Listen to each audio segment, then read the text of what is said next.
Muy buenas tardes, estimados estudiantes. Vamos a dar inicio a nuestras clases virtuales. Empezaremos con el curso de Historia del Perú y con el tema Virreinato del Perú. Mi nombre es el profesor Rafael Moreno. Muy bien, empezaremos entonces definiendo qué es el Virreinato del Perú. El Virreinato del Perú es un sistema de gobierno político-administrativo de carácter colonial, implantado por la corona española con el objetivo de centralizar el control económico de sus colonias. Antecedentes: tenemos la crisis del sistema de gobernaciones, la gobernación de Nueva Castilla y Nuevo Toledo, el sistema económico y las encomiendas. ¿Cuáles van a ser las causas de su creación? Una primera causa va a ser el deseo de organizar el imperio colonial español en América mediante audiencias.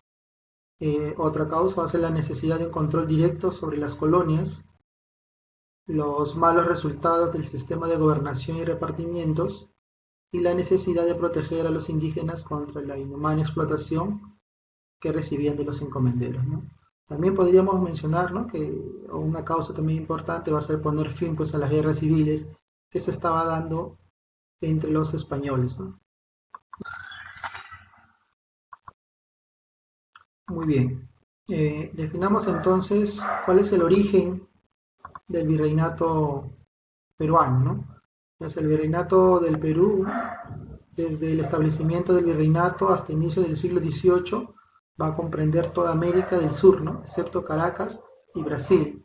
El rey que se va a encargar de establecer el virreinato va a ser el rey Carlos V de España o el rey Carlos V de Habsburgo, ¿no? Él va a establecer y va a poner fin a las guerras civiles mediante las nuevas leyes de Barcelona, ¿no?, dadas el 20 de noviembre de 1542, ¿no?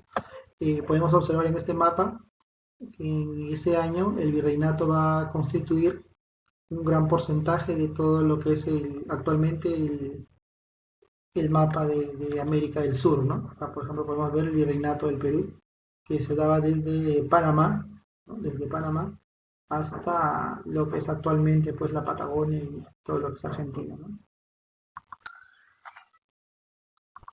Eh, Podemos ver también aquí que la dinastía, los reyes españoles que gobernaron van a descender de dos dinastías, ¿no?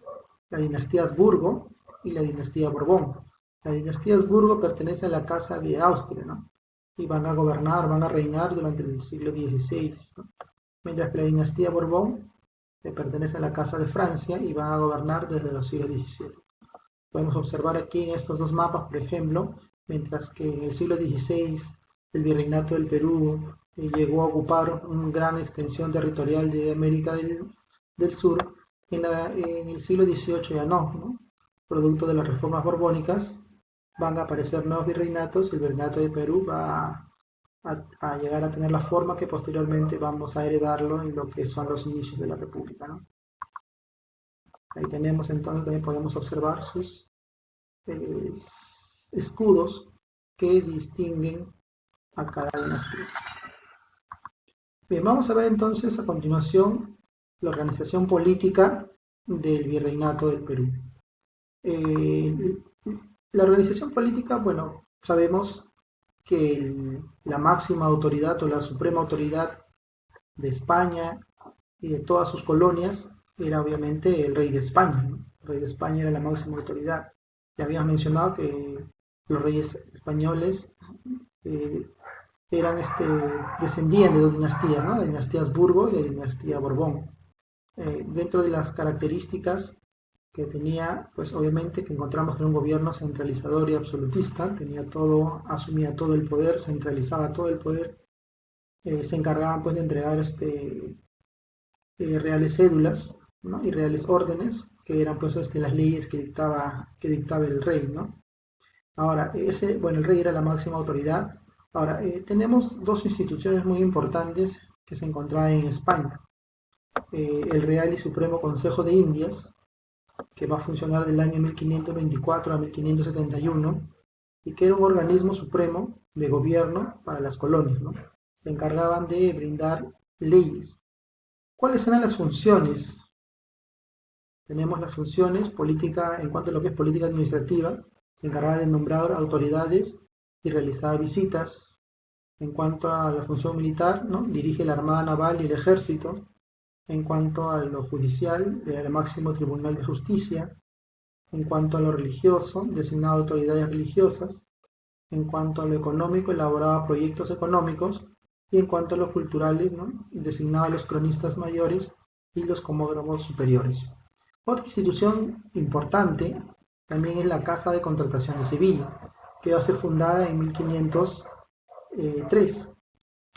Se va a encargar pues del control de toda la actividad comercial que se realizaba entre España y sus colonias. ¿Sí? Era una institución muy importante que brindaba también los permisos de navío, ¿no? Cualquier embarcación que salía de España rumbo al Callao tenía que pedir una autorización de la Casa de Contratación de Sevilla. Muy bien. Bien, hemos visto entonces las autoridades o las instituciones que se encontraban pues en España. Ahora vamos a ver las instituciones y las autoridades que se encontraban en América, ¿no? Tenemos como máxima autoridad en América al virrey, ¿no? Sabemos que el virrey era designado por el rey de España. En este caso, el rey de España en el siglo XVI fue Carlos V. Ahora, el virrey era la máxima autoridad del virreinato, ¿no? El virrey gobernaba y al término de su gobierno tenía que sustentar un juicio de residencia. ¿Y qué era un juicio de residencia? Eran las memorias de su gobierno, es decir, todos los acontecimientos, los balances que había él dado durante su periodo de gobierno en el virreinato, ¿no? Ahora, una institución muy importante a la par del virrey era la Real Audiencia. Que era la Real Audiencia? Era el máximo tribunal de justicia que se encontraba aquí en América. Sabemos nosotros que la Real Audiencia se encargaba pues del reemplazo del virrey en caso de que el virrey enferme o en caso de que el virrey fallezca, ¿no? Estaba integrada pues por un presidente y varios oidores. Muy bien. También encontramos los corregimientos, que fue la primera institución que se implantó antes de lo que de lo que se establecía el establecimiento del virreinato, ¿no? Pero ¿qué eran los corregimientos? Es el gobierno de una provincia, ¿no? El responsable de estos gobiernos eran los corregidores y eran los que se encargaban de realizar los repartos mercantiles, ¿no? Los que se encargaban pues de la explotación del indígena a favor de ellos, ¿no? Luego, una vez establecido el virreinato, eh, cambian estos corregimientos por las intendencias, ¿no? A partir del siglo XVIII se va a encargar de reemplazarlo el rey Carlos III, ¿no? Y va a ser impuesto aquí en América o en el Perú por el virrey de la Croix. También tenemos los cabildos o ayuntamientos, ¿no? Estas son instituciones que hasta ahora tenemos, ¿no? Nosotros los conocemos actualmente como las municipalidades, ¿no? Estas se encargaban pues de ocupar pues el gobierno de las ciudades, la administración de las ciudades, está constituido, formado por alcaldes y regidores. Actualmente, repito, se denomina pues municipalidades, ¿no? Y los alcaldes en aquella época se denominaban pues burgomaestres. Muy bien. Y luego finalmente tenemos las reducciones. Las reducciones fue establecida por el virrey Toledo, ¿no? Uno de los virreyes más importantes del virreinato que se va a encargar pues de dar de ordenar, ¿no? La organización del virreinato del Perú. Él realiza esta organización de los indígenas, ¿no? Puesto que se encontraban dispersos en diferentes partes del Perú, ¿no? Ahora, ¿qué eran las reducciones? Eran asentamientos impuestos por el virrey Toledo a los ayllus, ¿no? Para agrupar y controlar la fuerza laboral de los indígenas. De esta manera podían tener un mejor control de los indígenas que se encontraban en el Perú, ¿no?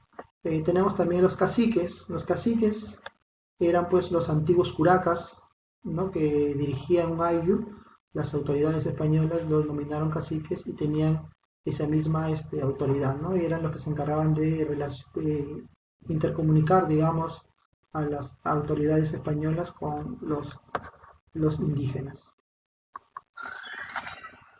Muy bien, jóvenes, he explicado a grosso modo, ¿no?, este tema, pasamos a desarrollar lo que son las prácticas de salida. Ya saben que esta práctica de salida lo tienen que copiar en su cuaderno y desarrollarlo, marcar la respuesta para poder revisarlo, ¿no? Y como actividad vas a elaborar esquemas visuales del Virreinato del Perú, puedes guiarte de repente de algunos esquemas que están aquí en el video. Y como segunda actividad vas a averiguar, vas a investigar sobre las clases sociales durante el Virreinato del Perú.